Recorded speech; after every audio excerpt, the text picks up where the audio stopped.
사실은 엄마, 유진이 임신했어. 그래서 결혼하려고 해.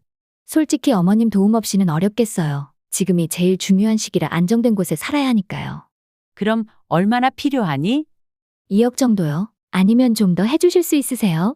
어머님은 어쨌든 애 보실 분도 아니잖아요. 돈이라도 좀 도와주셔야 되는 거 아닌가요? 우리 하율이 시댁 도움 없이도 당당히 명품 탑승 완료? 가족이라 믿었던 사람에게 예고 없이 상처받게 되면 사람은 무엇을 내려놓게 될까요? 오늘 이야기의 주인공은 62세 선미 씨입니다. 남편을 일찍 떠나보내고 외아들 하나만 바라보며 살아온 그녀에게 며느리가 되어 찾아온 한 여자의 존재는 고요한 일상을 흔드는 파문이 되었습니다. 그녀는 처음부터 반대한 결혼이었습니다. 그러나 아들의 절절한 눈물 앞에 단 한 번만 도와주자는 마음으로 손을 내밀었죠. 하지만 손끝에 닿은 건 고마움이 아닌 당연하다는 말투와 묻지 않고 결제된 물건들. 그리고 시댁 도움 없이도 명품 탑승이라는 SNS 속 문장이었습니다.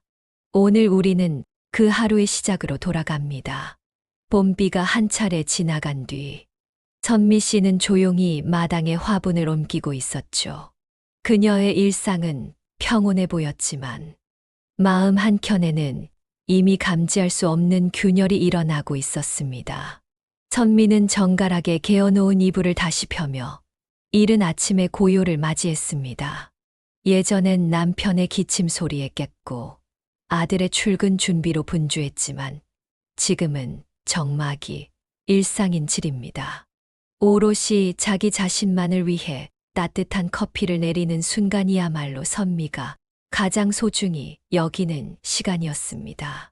창밖으로 부는 봄바람에 커튼이 흔들릴 무렵 휴대폰 진동이 책상 위에서 울렸습니다. 아들이라는 세 글자에 잠시 미소 지었지만 곧장 마음속에서 묘한 불안이 피어올랐습니다. 엄마, 저녁에 유진이랑 같이 집에 가도 될까? 얘기할 게 좀 있어. 무거운 느낌이 들었지만 선미는 담담하게 대답했습니다. 그래, 오렴. 그래야겠구나. 저녁 6시 초인종이 울리고 현관문이 열리자 아들 준호가 긴장한 얼굴로 서 있었습니다. 그 곁엔 처음 보는 여자가 있었고 선미는 미소를 억지로 지으며 인사를 건넸습니다. 앉아 얘기해보자. 무슨 일이니? 준호는 눈치를 보며 입을 열었습니다. 사실은 엄마, 유진이 임신했어. 그래서 결혼하려고 해. 한순간 방 안의 공기가 얼어붙었습니다. 선미는 말없이 커피잔을 내려놓았고 눈빛은 점점 선이 굳어졌습니다. 결혼? 그래. 그런데 이 자리까지 데려온 걸 보면 단순히 인사만은 아니겠구나? 맞아요. 실은 집을 구하려고요. 전세로요. 근데 유진이네는 여유가 없어서. 엄마가 좀 도와주실 수 있을까? 말을 잇는 유진의 목소리는 부드러웠지만 단단했습니다. 솔직히 어머님 도움 없이는 어렵겠어요. 지금이 제일 중요한 시기라 안정된 곳에 살아야 하니까요. 선미는 그 말을 듣고도 한동안 침묵했습니다. 그녀가 기억하는 결혼은 피눈물 나는 생존의 연속이었습니다. 남편 없이 아이를 키우며 이겨낸 수십 년이 선명히 떠올랐습니다. 그리고 지금 첫 대면부터 전세금이라니. 그것도 임신 소식을 들은 지채 5분도 지나지 않아 꺼낸 말이었습니다. 그럼 얼마나 필요하니? 2억 정도요? 아니면 좀 더 해주실 수 있으세요? 보증금으로만 그 정도는 있어야 해요. 서울이니까요. 말끝에 흔들림이 없었습니다. 부탁이 아닌 통보에 가까웠고 선미는 적잖이 충격을 받았습니다. 그날 밤 집안은 정적에 잠식되었습니다.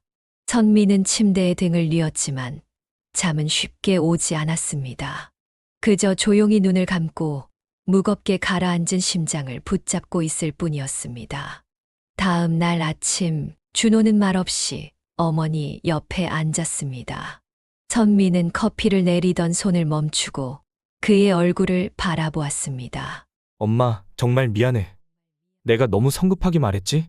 근데 엄마, 나 아이 포기 못해. 유진이 혼자 낳는 것도 못 보겠어. 딱 한 번만 도와줘. 내가 더는 부탁 안 할게. 그 말이 끝나자 준호는 조용히 울기 시작했습니다. 어릴 적 넘어져서 울던 모습과는 전혀 다른 얼굴이었습니다. 울며 흐느끼는 아들의 모습은 선미에게 생소했고 그만큼 절박하게 다가왔습니다. 엄마, 나 그 애랑 애기 놓고 살고 싶어. 그게 내 전부야. 한 번만 도와줘. 제발. 그 진심이 선미의 마음을 조금씩 무너뜨렸습니다. 가슴속 깊이 저항하던 감정들이 아들의 흐느낌에 조용히 무릎을 꿇었습니다. 결국 그녀는 조용히 고개를 끄덕였습니다. 며칠 뒤 선미는 은행 앱을 열었습니다. 전세금 일부를 유진 명의의 계좌로 송금한 뒤에도 휴대폰을 한참 내려놓지 못했습니다. 고요한 거실에 그녀 혼자 남아 하염없이 숨을 토해냈습니다. 며느리가 될 여자의 얼굴이 떠올랐습니다. 당찬 눈빛, 당연하다는 듯한 말투. 그 모든 것이 이제는 현실이 되어 눈앞에 다가오고 있었습니다. 결혼식은 간소했지만 혼인신고는 빨랐고 두 사람은 법적으로 부부가 되었습니다. 하객석에 앉은 선미는 조용히 박수를 쳤습니다. 하지만 마음 깊은 곳에서는 꺼내지 못한 말들이 자꾸만 고개를 들고 있었습니다. 그녀는 알고 있었습니다. 자신의 삶이 다시는 이전처럼 고요할 수 없다는 것을요. 봄비가 한 차례 내린 뒤 선미는 마당에 화분을 옮기며 조용한 정적을 즐기고 있었습니다. 그녀의 일상은 여전히 평온했지만 마음 한켠엔 알 수 없는 예감이 스며들고 있었습니다. 선미는 유진과 다시 마주칠 기회가 있었지만 대화를 걸지 않았습니다. 마음에 드는 전세가 없다며 잠시 들어와 살게 되어 같은 공간에 살고 있었지만 말없이 흘러가는 기류는 그 자체로 긴장이었습니다. 아이는 아직 태어나지 않았고 거실엔 출산 준비물들이 점점 늘어갔습니다. 모빌, 젖병 소독기, 기저귀 정리함 같은 것들이 모두 유진이 인터넷으로 주문한 물품들이었습니다. 선미는 자신의 카드를 유진에게 건넨 적이 없었습니다. 그러나 배송 알림은 계속 도착했습니다. 어느 순간부터 준호의 카드가 아닌 자신의 명의로 결제되는 것을 눈치채고 난 뒤였습니다. 그날 저녁 선미는 소파에 앉아 휴대폰을 보고 있었습니다. 그 순간 SNS 알림이 하나 떴습니다. 우리 하율이 시댁 도움 없이도 당당히 명품 탑승 완료? 사진 속엔 유진이 명품 유모차를 끌고 서 있었고 손톱엔 고운 베이지색 네일이 칠해져 있었습니다. 유모차 옆엔 최신 아기 물티슈 브랜드가 보였고 카메라를 향한 표정은 당당했습니다. 그 글을 본 순간 선미는 숨이 턱 막혔습니다. 도움을 받으면서도 마치 받은 적 없다는 듯 행동하는 사람. 그리고 이제 와서 다시 돈을 요구하는 사람. 그것도 아이를 키우는데 들어가는 비용을 전부 시댁 몫으로 넘기는 태도. 그 모든 게 선미의 오래된 인내심을 깨뜨리는 소리 없는 망치가 되었습니다. 그날 저녁 유진은 선미 앞에서 말없이 택배 상자를 열었습니다. 상자 안에는 고가의 신생아, 아기띠가 들어 있었습니다. 유진은 설명서를 보며 태연하게 말했습니다. 친구들이 다 이 브랜드를 쓴다며 허리에도 무리가 없고 신생아도 편안하다고 했습니다. 그리고 자연스럽게 덧붙였습니다. 아, 어머님 카드로 들어갔을 거예요. 지난번 결제창 그대로 돼 있어서요. 그 말투에 미안함은 없었고 선미는 순간 식은 숨을 삼켰습니다. 그리고 조용히 말했습니다. 그건 너희가 준비해야 하는 거 아니니? 아, 저희가 준비하긴 했는데요. 지금은 워낙 빠듯해서요. 애는 낳아야 되고 살림은 늘어나고 저는 출산 후에 돈 벌 방법도 없잖아요. 유진은 설명이 아니라 논리를 나열하고 있었습니다. 그 말들에는 책임이 없었고 대신 기대와 정당화만이 있었습니다. 그리고 마지막 말이 터졌습니다. 어머님은 어쨌든 애 보실 분도 아니잖아요. 돈이라도 좀 도와주셔야 되는 거 아닌가요? 그 한마디에 선미는 천천히 택배 상자를 닫았습니다. 말없이 천천히 상자를 밀어 유진 쪽으로 밀었습니다. 이거 다시 반품하렴? 유진은 눈을 동그랗게 뜨며 말했습니다. 반품이요? 이거는 꼭 필요해서 산 건데요.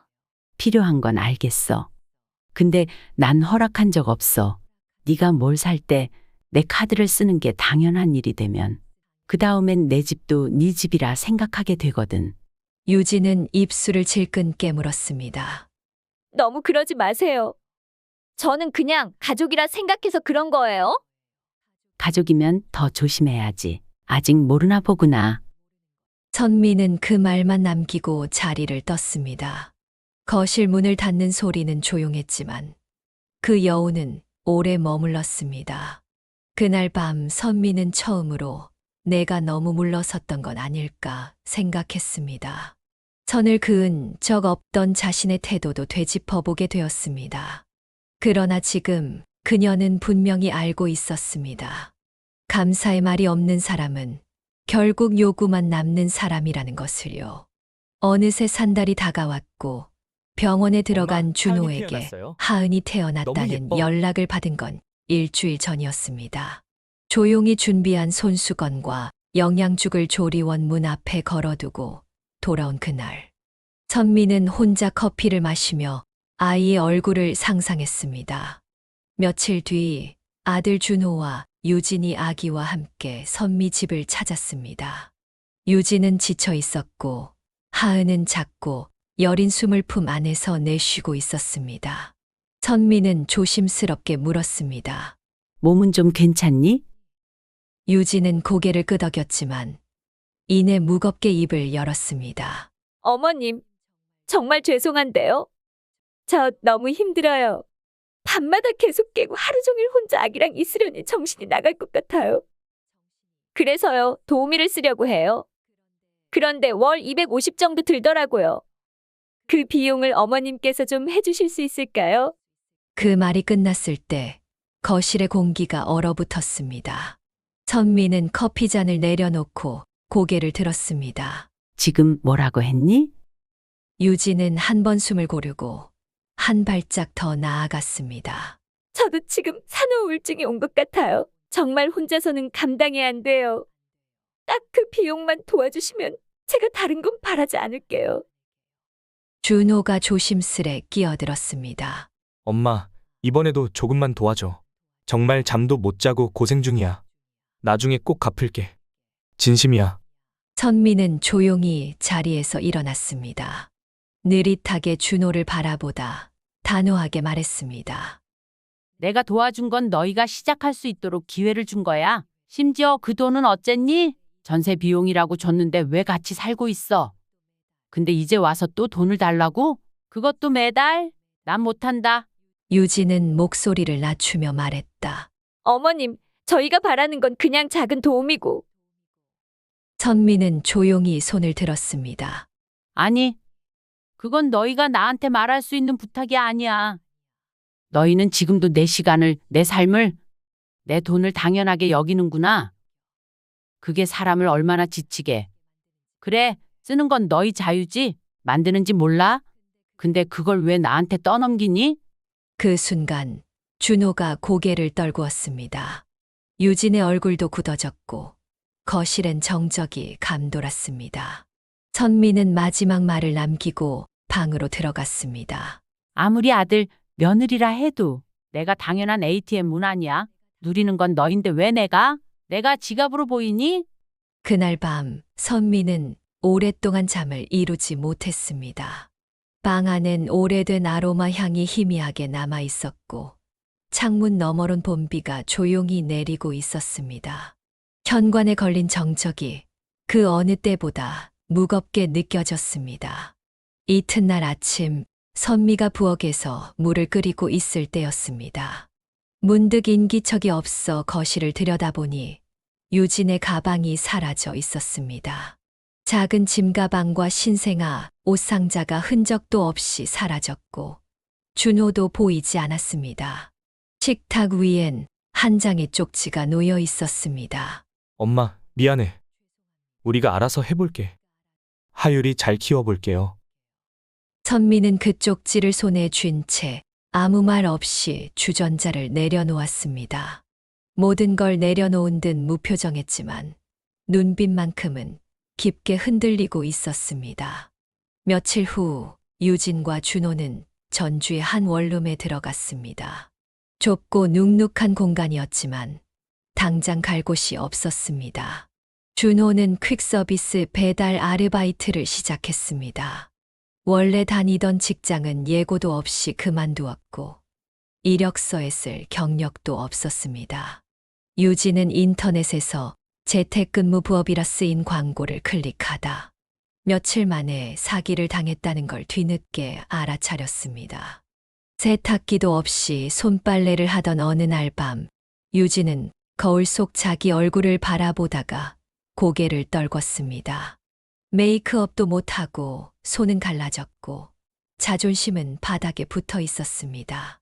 그리고 문득 선미가 했던 말이 떠올랐습니다. 가족이면 더 조심해야지. 아직 모르나 보구나. 그 말이 지금처럼 날카롭고 정확하게 박혀온 적은 없었습니다. 그날 이후 그녀는 점점 말이 없어졌고 준호와도 자주 부딪혔습니다.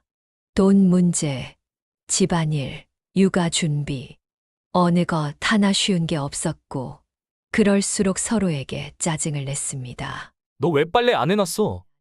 나 방금 왔거든. 그럼 너는 뭐 했는데?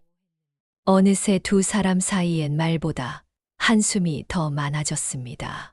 한밤중 유진은 자고 있는 준호 옆에서 휴대폰 화면을 켰습니다. 그리고 선미의 번호를 눌렀다가 다시 껐습니다. 지금 연락하면 내가 지는 건가? 하지만 그 다음 순간 마음속 깊은 곳에서 다른 생각이 튀어나왔습니다. 지는 게 아니라 알아가는 거였던 건 아닐까. 그녀는 아무 말 없이 휴대폰을 내려놓았습니다. 그리고 창밖으로 비가 내리는 걸 오래도록 바라보았습니다. 그 비는 처음으로 선미의 집을 떠난 날과 비슷한 소리였습니다. 그날 이후 유진은 다시는 예전의 자신으로 돌아갈 수 없다는 걸 깨달아가고 있었습니다. 그날도 비가 내리고 있었습니다. 좁은 원룸 창틀 아래 유진은 아이를 안은 채 조용히 숨을 고르고 있었습니다. 하유리는 잠이 들었지만 그녀는 눕힐 용기도 없이 그대로 앉아 있었습니다. 한참을 그렇게 있다 그녀는 입을 열었습니다. 나 오늘 어머님 집에 다녀올게. 준호는 놀란 눈으로 그녀를 보았지만 별다른 말은 하지 않았습니다. 가야 한다면 말릴 수 없는 마음이 그의 얼굴에 그대로 드러나 있었습니다. 유진은 집을 나서기 전 하유리에게 모자를 씌우고 천으로 감쌌습니다. 봄비는 차갑게 내리고 있었고 발걸음은 무겁고 느렸습니다. 선미의 현관 앞에 섰을 때 유진은 한참을 서 있었습니다. 초인종을 누르지도 못한 채 아이의 체온을 느끼며 조용히 눈을 감았습니다. 문득 현관문이 안에서 열렸습니다. 선미는 누군가 있을 거라 예상하지 못한 듯 놀란 눈으로 그녀를 바라보았습니다. 유진은 한 걸음도 안으로 들어가지 않았습니다. 긴장에 굳은 어깨를 떨며 말했습니다. 돌아가라는 말 하실 거 알고 있어요. 근데요, 저 그냥 한번 보여드리고 싶었어요. 하율이 잘 크고 있다는 거. 선미는 아무 말 없이 하유리의 얼굴을 내려다보았습니다. 볼이 빨갛게 상기된 아이는 자고 있었고 조심스럽게 숨을 쉬고 있었습니다. 지금도 힘들어요. 유진은 고개를 들고 이어 말했습니다. 생각보다 훨씬 힘들더라고요. 도움이고 뭐고 그런 말 꺼낸 거 지금 생각하면 후회돼요. 제가 뭐라도 된 줄 알았어요. 말이 멎은 그 자리에 빗소리만이 채워졌습니다. 선미는 고개를 돌려 집 안을 슬쩍 바라보다가 다시 문을 바라보았습니다. 아이 열은 없니? 없어요. 다행히 잘 자고 있어요. 걱정하셨을까봐 그냥 그거 하나 보여드리고 싶었어요. 선미는 문턱에 발을 댔지만 완전히 열지는 않았습니다. 유진은 선미의 마음을 안다는 듯 조용히 뒤돌아서기 시작했습니다. 그리고 돌아서기 전 아주 낮은 목소리로 말을 남겼습니다. 한 번만, 나중에 한 번만 다시 이야기하고 싶어요. 그 말이 끝나고도 선미는 문을 닫지 않았습니다.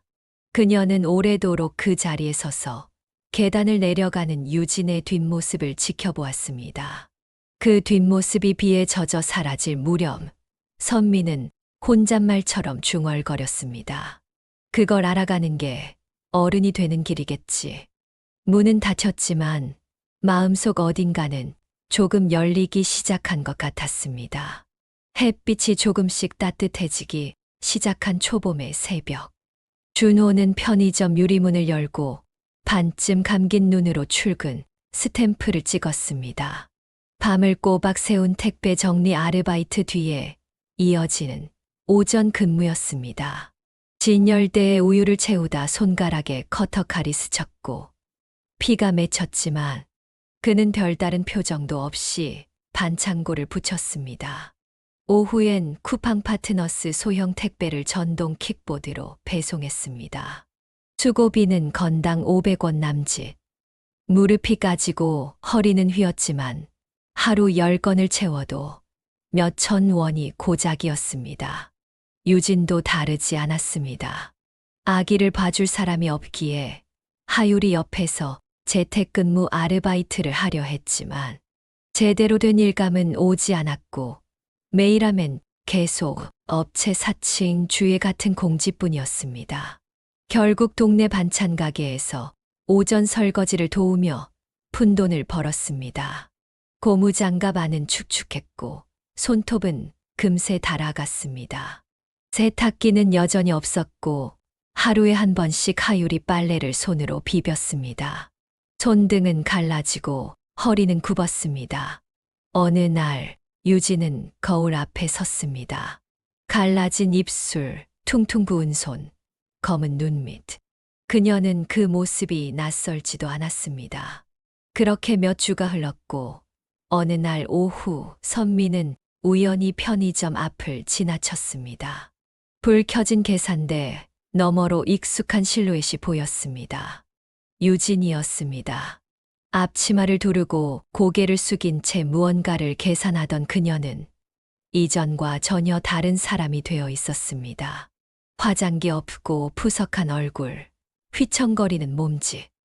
무엇보다 시선을 마주치지 않으려 애쓰는 듯한 눈빛이 선미의 걸음을 멈추게 했습니다. 선미는 아무 말 없이 한 발짝 다가섰습니다. 유진이 고개를 들었고 순간 두 사람의 시선이 교차했습니다. 당황한 듯 허리를 굽히며 인사하는 유진의 모습은 낯설었습니다. 당당하고 반듯했던 예비 며느리의 그림자는 찾을 수 없었습니다. 유진은 머뭇거리다 인사했습니다. 안녕하세요. 뭐 사러 오셨어요? 선미는 고개만 끄덕였고 유진은 머쓱하게 웃었습니다. 가득 쌓여있는 음료수 상자를 정리하려던 찰나 선미가 먼저 말했습니다. 아이 잘 크고 있니? 네. 이유식도 먹고 밤에는 좀 덜게요. 잘 키워보려고요. 지금 자고 있어요. 보실래요? 그 말에 선미는 말없이 편의점 옆문을 밀고 들어가는 유진을 따라 나섰습니다. 감시 카메라가 가득 있는 좁은 공간, 햇빛이 살짝 비치는 창문 옆. 작은 그늘막 아래에 하율이 인형을 쥔 채 졸고 있었습니다. 아이 얼굴을 내려다보던 선미는 한참을 아무 말도 하지 않았습니다. 유진은 그 틈을 조용히 채웠습니다. 처음엔 그냥 당연하게 기대고 살 줄 알았어요. 근데 이젠 아니에요. 하율이 키우면서 하나씩 배워가는 중이에요. 선미는 고개를 들었습니다. 하율이의 이마를 살짝 쓸어내렸고 그 눈빛엔 복잡한 감정이 엉켜 있었습니다. 그날 저녁 선미는 오랜만에 냄비에 미역국을 끓였습니다. 반찬은 두 사람 몫이었고 식탁 위엔 조용히 두 개의 그릇이 놓였습니다. 그녀는 혼잣말처럼 중얼거렸습니다. 이렇게 천천히라도 다시 닿을 수 있다면 좋겠다고요. 그날은 유난히 하늘이 맑고 바람이 부드러웠습니다. 선미는 마당의 화분을 정리하며 바닥에 떨어진 꽃잎을 조용히 털고 있었습니다. 그러던 중 대문 밖에서 인기척이 느껴졌습니다. 현관 앞에 서 있는 준호와 유진, 그리고 유모차에 탄 하유리가 보였습니다. 유진은 고개를 숙였고 준호는 아이를 안고 선미를 향해 다가왔습니다. 엄마, 잠깐 괜찮으면 보고 싶어서 왔어. 선미는 말을 잇지 못한 채 그들을 바라보았습니다. 그 표정엔 놀람과 어색함, 그리고 어쩔 수 없는 미묘한 반가움이 얽혀 있었습니다. 하유리가 선미를 보며 옹알이를 했고 그 소리에 선미는 작게 한숨을 내쉬며 대답했습니다. 들어와. 밖은 아직 바람이 많이 불어. 거실에 앉은 셋은 말없이 서로를 바라보다 선미가 조용히 아이에게 이유식 한 숟가락을 떠주었습니다. 하유리는 잘도 받아 먹었고 유진은 눈시울을 붉혔습니다. 며칠 전 하유리가 밤새 열이 났어요. 병원은커녕 약국 갈 돈도 없었어요. 그땐 정말 그냥 어머님 생각밖에 안 났어요. 선미는 말없이 이유식 그릇을 내려놓고 조용히 준호를 바라보았습니다. 그의 얼굴엔 피로와 후회가 엉켜 있었습니다. 엄마, 나 진짜 미안해. 그땐 내가 너무 몰랐어. 진심이야. 그냥 보고 싶어서 온 거야. 그 말에 선미는 잠시 눈을 감았습니다. 오랜 시간 무겁게 눌러왔던 감정이 서서히 녹아내리는 듯 했습니다. 잠깐 앉아 있다가. 밥은 먹고 왔니? 유진이 고개를 가로저으며 말했습니다. 아니요. 사실 여기 오면서 혹시라도 문 열어주시기만 해도 다행이라 생각했어요. 선미는 자리에서 일어났고 부엌으로 향했습니다. 찬장에 묵혀두었던 멸치볶음과 김치를 꺼내놓고 밥솥 뚜껑을 열었습니다. 따뜻한 김이 퍼지며 부엌 가득 집 냄새가 번졌습니다. 식탁에 앉은 세 사람은 오래간만에 함께 밥을 먹었습니다. 말이 많지 않아도 그 자리는 조용히 따뜻했습니다. 하유리가 숟가락을 쥐고 바닥에 떨어뜨릴 때마다 선미는 아무 말 없이 주워주었고 유진은 아이에게 웃음을 건넸습니다. 식사가 끝난 뒤 유진은 천천히 말했습니다. 앞으로 기대지 않겠어요. 스스로 일어설게요. 하지만 가끔은 이 집 밥 생각날 것 같아요. 선미는 그 말을 듣고 한참을 가만히 있다가 다른 건 몰라도 밥은 언제든 먹고 가도 괜찮아. 그게 엄마라는 거니까. 그 순간 마음에 있었던 작은 문이 열리는 소리가 들린 듯 했습니다. 그 문 너머로 스며드는 따뜻한 빛을 세 사람 모두 느끼고 있었습니다. 시간이 지나 봄이 완전히 자리 잡은 오후였습니다.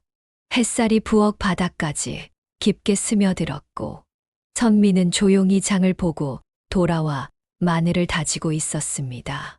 현관문이 조심스레 열렸고 유진의 목소리가 들려왔습니다. 어머님 저 들어가도 될까요?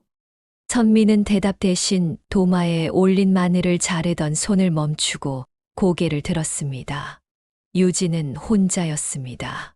하유리는 맡겨두고 오늘은 온전히 자신의 말로 찾아온 얼굴이었습니다. 밥 하시고 계셨어요? 유진은 작게 웃으며 부엌으로 들어섰고 조심스레 앞치마를 둘렀습니다.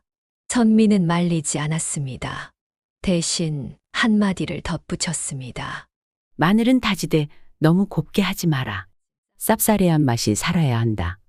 두 사람은 말없이 함께 장아찌를 무치고 국을 끓였습니다.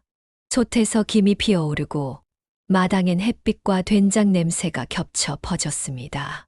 식탁에 둘러앉아 국을 한 숟갈 뜬 유진은 조용히 말을 꺼냈습니다. 어머님, 그동안 정말 죄송했어요. 제가 너무 경솔했고 아는 것도 없으면서 너무 쉽게 말씀드렸던 것 같아요. 도우미 이야기며 전세금이며 다 돌이켜보니 부끄럽고 창피해요. 선미는 그 말을 들으며 국을 한 번 더 떠먹었습니다. 표정은 변하지 않았지만 자세는 조금 더 부드러워졌습니다. 모든 걸 다 알아야 사는 게 아니야. 사는 게 알아가는 거지. 유진은 눈시울이 붉어졌습니다. 그러나 울지 않았습니다. 눈물은 죄송함을 담기엔 너무 쉬운 방법이라 생각했기 때문이었습니다. 그럼에도 어느새 그 눈물은 턱 아래까지 차오르고 있었습니다. 하율이 옆에서 잠든 모습을 보고 있으면 가끔 너무 미안해서 숨이 막히거든요. 선미는 천천히 손을 내밀어 유진의 그릇을 받아 다시 국을 떠주었습니다. 이 집은 네가 밥 먹고 가는 걸 아무도 뭐라 하지 않아. 하지만 고마울 줄 알고 조심할 줄 아는 사람만 받는 밥이야. 그 말에 유진은 고개를 깊이 숙였습니다. 입을 다문 채 오랫동안 밥을 씹었습니다. 그 시간이 말보다 많은 것을 전했습니다. 용서는 선언이 아니라 이해로 이루어진다는 것을 두 사람은 조용히 알아가고 있었습니다. 바깥에서는 하유리의 웃음소리가 들려왔고 그 소리에 두 여자는 동시에 고개를 돌려 창밖을 바라보았습니다. 이제 이 아이가 자라서 무엇을 배울지는 서로를 어떻게 대하느냐에 달려 있다는 걸 그들은 아주 잘 알고 있었습니다. 햇빛은 여전히 부드럽게 창문을 두드렸고 선미는 아침 일찍부터 마당에 빨래를 널고 있었습니다. 바람은 말랐고 이불 끝자락은 고요히 흔들리고 있었습니다. 부엌 안에서는 유진이 조용히 식탁을 정리하고 있었습니다. 하유리는 고무 바닥 매트 위에 앉아 장난감을 입에 물고 놀고 있었고 준호는 거실 한쪽에 앉아 노트북을 켜고 뭔가를 정리하고 있었습니다. 모두가 다른 일을 하고 있었지만 이 집안엔 오랜만에 가족이라는 온기가 흘렀습니다. 며칠 전부터 유진은 마을에서 진행하는 산모 돌봄 봉사활동에 참여하기 시작했습니다. 누군가의 아이를 돌보며 자신도 다시 아이를 배우는 느낌이었습니다. 준호는 지역 소기업에 계약직으로 들어갔습니다. 아직 정규직은 아니었지만 아침에 출근해 저녁에 돌아오는 리듬만으로도 그는 다시 삶의 중심을 잡아가고 있었습니다. 선미는 예전보다 말을 많이 하진 않았지만 집안 구석구석이 정리되어 있다는 것만으로도 마음을 표현하고 있었습니다. 그날 오후 유진은 커피를 내리며 선미에게 다가갔습니다. 어머님, 이건 제가 내린 커피예요. 예전엔 쓴맛만 느껴졌는데 이젠 이 쓴맛이 좋게 느껴져요. 선미는 커피잔을 받으며 고개를 끄덕였습니다. 쓴맛이 좋다는 건 그걸 견딜 만큼 너도 좀 커졌다는 거겠지. 둘은 마당으로 나와 나란히 앉았습니다. 하유리는 선미 무릎 위로 올라와 까르륵 웃으며 그녀의 뺨을 만졌습니다. 이 아이가 자라면 우리 모습도 기억할까요? 유진의 물음에 선미는 천천히 대답했습니다. 기억하든 말든 중요한 건 우리가 어떤 모습이었느냐야. 기억보다 중요한 건 마음에 남는 감정이니까. 햇살이 더욱 깊어졌고 나무잎이 흔들렸습니다. 이제 누군가는 도와주는 사람, 누군가는 받는 사람이 아니라 모두가 서로를 존중하고 함께 살아가는 한 구성원이 되어 있었습니다. 그날 저녁 세 사람은 함께 상을 차렸습니다. 소박한 국과 나물 몇 가지였지만 그 자리는 누구보다 풍성하고 따뜻했습니다. 유진은 조용히 말했다가 이내 눈을 떨구었습니다. 저 너무 늦은 말일지 모르겠지만 저한텐 어머님이 정말 엄마 같아요. 선미는 대답 대신 조용히 그릇을 더 채워주었습니다. 그리고 이렇게 말했습니다. 엄마란 말보다 사람 대 사람으로 오래 봐야지. 그게 진짜 가족이야. 그 말은 선언이 아니었습니다. 삶에서 우러난 단단한 정이었습니다. 창밖엔 바람이 잦아들고 이불이 고요히 멈췄습니다. 고요한 평화. 그것이 이 집에 다시 찾아든 가장 소중한 선물이었습니다. 들으면서 참 별일 다 있었구나 싶었어요.